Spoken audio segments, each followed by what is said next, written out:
जय Hind everyone. Net assessment के अंतर्गत हमें परख ऐप के जरिए बच्चों के OMR को स्कैन करना है। तो आप प्ले स्टोर से परख का ऐप डाउनलोड कर लेंगे। इसके पश्चात आपके सामने ये फिर आपसे देखिए यहाँ पर लॉगिन नंबर और पासवर्ड मांगेगा। तो कई लोगों को कन्फ्यूज़न है। तो यहाँ पर जो आपके MDM में या तो प्रेरणा पोर्टल पे जो आपका नंबर रजिस्टर्ड है, दोनों में वही चीज़ संख्या आपको भरनी है।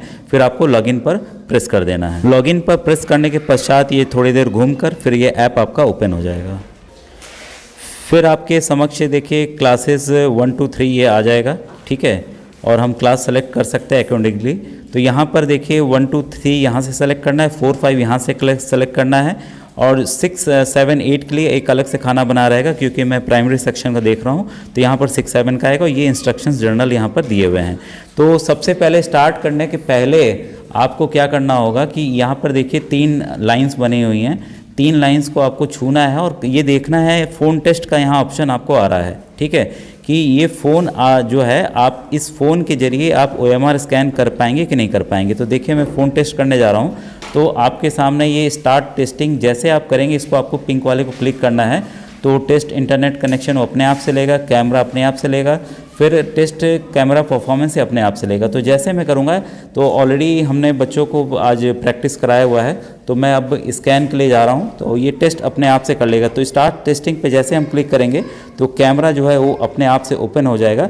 और ये देखिए ग्रीन लाइन आपके सामने बन गई। तो राइट की तरफ राइट और लेफ़्ट की तरफ लेफ़्ट लेगा।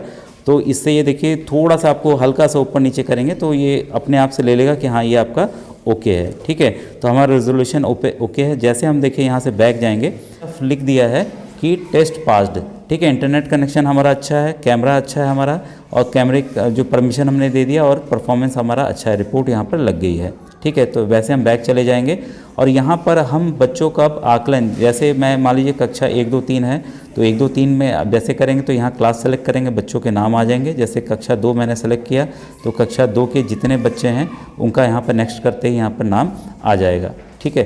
तो मैं कक्षा 4 के बच्चों का करके दिखाता हूँ, क्योंकि आज उनके द्वारा OMR भी भरा गया है एग्ज़ाम्पल के तौर पे। तो 4 हमने किया, तो बच्चों के देखिए सब नाम आ गए हैं। तो नीचे की तरफ देखिए यहाँ पर नेक्स्ट हमें दिख रहा है, तो नेक्स्ट पे क्लिक करना है। फिर आ रहा है आपके सामने देखिए ऑप्शंस, स्कैनिंग का आ रहा है, स्कैन रिपोर्ट, फिर समरी का आ रहा है। तो यहाँ पर देखिए स्कैन करके हम स्कैन करते हैं, स्कैन रिपोर्ट में हम लोग सिंक करने का प्रयास करते हैं, टोटल समरी हमारी एकदम नीचे की तरफ आ जाती है, ठीक है।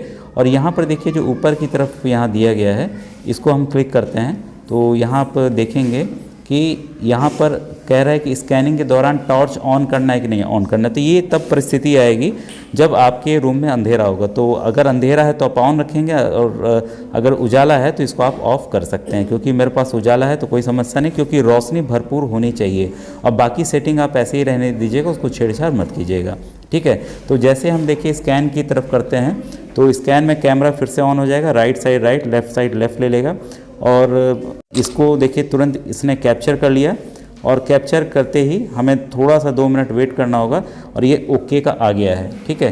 तो हमने दिख रहा है कि हाँ जितने बच्चों ने आंसर दिए थे यहाँ दिख रहा है, साफ साफ जो है सही दिख रहा है। तो हम ओके पे करेंगे, और ये बच्चे का रिस्पॉन्स को हम लोग थोड़ा सा घुमा के फिर से देखें कि ये कैसा इस बच्चे ने रिस्पॉन्स दिया है, ठीक है।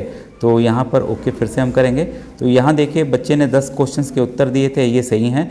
और अगर आपको लगता है कि यहाँ पर स्टूडेंट आईडी अच्छे से स्कैन नहीं हो पाई, अगर गोला भरा नहीं गया उस वजह से, तो आप इसको बदल भी सकते हैं। फिर कई बार हो सकता है कि बच्चे का नाम आपको ना दिखे, तो आप उसको बदल के देखिए करेंगे तो जो बच्चे का सही नाम है वो आपके सामने आ जाएगा, ठीक है। और कोई रेस्पॉन्स लगता है कि अरे भाई बच्चे ने तो यहाँ पर A लिखा था, ये गलती से B आ गया है, तो आप इसको भी यहाँ से बदल सकते हैं, ठीक है। तो इस तरह से आप इसको कर सकते हैं, ये आपका ले लेगा अपडेटेड सक्सेसफुली, ठीक है। और आपको दोबारा से अगर सीट देखनी है तो यहाँ से सीट देख सकते हैं इस बच्चे की। दोबारा देखिए मैंने की तो सीट दिख गई, ठीक है, ओके कर देंगे। अगर लगता ही नहीं भाई स्कैन अच्छे से नहीं हुआ, कुछ त्रुटि हो गई हमारे में, तो रीस्कैन भी आप यहाँ से जाकर कर सकते हैं, ठीक है। इसके बाद देखिए आपका नीचे आपका आ रहा है सेव का ऑप्शन, तो इसको हम सेव कर देंगे तो ये सेव हो जाएगा, ठीक है। अब इसके बाद देखिए हम लोग फिर नेक्स्ट स्कैन रिपोर्ट में जाते हैं। तो कोई अभी हमने सेव नहीं किया इसलिए ये दिखा रहा है। और सेव फिर आपका यहीं पे आपका जब कोई डाटा रहेगा तो यहाँ पर आपका सिंक का ऑप्शन आ जाएगा, क्योंकि जो डाटा हमें भेजना है वहाँ पे लखनऊ भेजना है, तो वहाँ पे ये डाटा सिंक हो जाएगा। आपके फ़ोन में ये सेव होगा, ध्यान रखिएगा। जो भी डाटा स्कैन हम कर रहे हैं वो आपके फ़ोन में सेव होना है, ना कि ये लखनऊ जाने वाला। जब तक आप स्कैन रिपोर्ट में सिंक का ऑप्शन नहीं करेंगे तब तक नहीं होगा। अब देखिए समरी से आपको क्लियर हो जाएगा। ये समरी मैं आपको दिखाने जा रहा हूँ। समरी को जैसे हम स्कैन करेंगे तो देखिए टोटल स्टूडेंट 21, प्रेजेंट 21, ठीक है, स्कैंड 0, सिंक 0। तो जितने भी स्कैन करेंगे यहाँ संख्या आ जाएगी। मैंने 20 किया, 20 आ जाएगी। सिंक जब तक नहीं होगा, जान लीजिए सिंक होना बहुत ज़रूरी है। बच्चों के यहाँ देखिए एब्सेंट प्रेजेंट है तो सभी बच्चे प्रेजेंट हैं, ठीक है, मार्क थे। सेव्ड ऑन डिवाइस तो अभी हमने सेव नहीं किया, ये सेव दिखाएगा। और सिंक सबमिटेड अपलोडेड तो ये सब यस होने चाहिए परीक्षा वाले दिन। जो बच्चे एब्सेंट हैं उनके लिए तो कोई दिक्कत नहीं, और बाकी सभी डाटा ये दोस्तों सिंक होना यहाँ पर ज़रूरी है। चीज़ का विशेष ध्यान दीजिएगा, जैसे मैंने अभी एक बच्चे का बताया वैसे ही जिस भी क्लास का आप देख रहे हैं उसमें हर एक बच्चे को आपको इस प्रक्रिया को करना है। अगर मान लीजिए नंबर 3 वाला बच्चा एब्सेंट है तो बस आप उसको दबा देंगे, वो एब्सेंट हो जाएगा, उसका आपको स्कैनिंग करने की आवश्यकता नहीं पड़ेगी, ठीक है। तो हर एक बार आपको यही ध्यान देना है कि हमें नेक्स्ट करना है, फिर कॉपी को स्कैन करना है। वो स्कैन अपने आप से उस बच्चे का जो आप यूनिक आईडी भरेंगे वो स्कैन के जरिए ले लेगा, ठीक है। तो यहाँ ये परेशान मत होइएगा कि हम कैसे बच्चे को सेलेक्ट करें। ये ऑटो उसके यूनिक आईडी के जरिए, जो यूनिक आईडी आपको यहाँ पर दिख रही है उसी के जरिए ये बच्चे को लेता चला जाएगा, वहाँ उस बच्चे की कॉपी और रिपोर्ट आती चली जाएगी। ऐसा आपके साथ हो सकता है कि सभी बच्चों का नाम ना दिखा रहा हो, तो यहाँ पर देखिए ये आपका फिर से हम इसको रिफ़्रेश करेंगे तो यहाँ आपके आ जाएगा, do you want to refresh the student list. तो कोई बच्चे अगर छूटे होंगे यस करेंगे तो ये जो बच्चे छूटे होंगे रिफ्रेश हो जाएंगे। अब आइए कुछ ज़रूरी इंस्ट्रक्शंस हमें जानना ज़रूरी है कि स्कैनिंग की प्रक्रिया के दौरान, तो ये हमें सीधा मोबाइल रखना, ये हमने जान रखा है पूरा। और ये जो चीज़ें मैंने मुख्य चीज़ें यहाँ बता दी हैं, आप खुद से भी इसको जाकर देख सकते हैं। जो ज़रूरी है ये कि हमें काले बॉल पॉइंट पेन का ही केवल इस्तेमाल करना है, अन्य का नहीं करना है। इसके अलावा जब हम स्कैन करने जा रहे हैं तो ये प्रयास कीजिएगा जो टेबल हो वो डार्क ना हो, ठीक है, या गोद में लेके हमें या कुर्सी पे रख के स्कैन इसको नहीं करना है। इसके बाद रोशनी, मतलब जो गहरा OMR सीट है काले या गहरे रंग के टेबल पे हमें नहीं रखना, ये मैंने पहले बता दिया। और ये गोले जो हैं और एकदम स्पष्ट भरे होने चाहिए, कोई छूटा हुआ देखिए जैसे छूटा हुआ या हल्का रंगा है, इस तरीके से नहीं होना चाहिए। ये कुछ चीज़ें हैं जो हमें बच्चों को बतानी। जो सबसे महत्वपूर्ण है, जो बच्चों के ID हमें लिखनी है, 4 को देखिए हम ऐसे नहीं लिख सकते, यहाँ साफ साफ दिया हुआ इस तरीके से नहीं लिख सकते। तो जो भी ये संख्याएं दी हैं उसको आप ध्यान से देख लीजिए। बच्चों को आज ही बता दीजिए जो संख्याओं को केवल हमें इसी और इसी तरीके से 1 2 3 4 5 6 7 8 9 का इस्तेमाल करना है, नहीं तो फिर ये OMR रीड नहीं करेगा, फिर हमें खुद से मैनुअली करना पड़ेगा, ठीक है।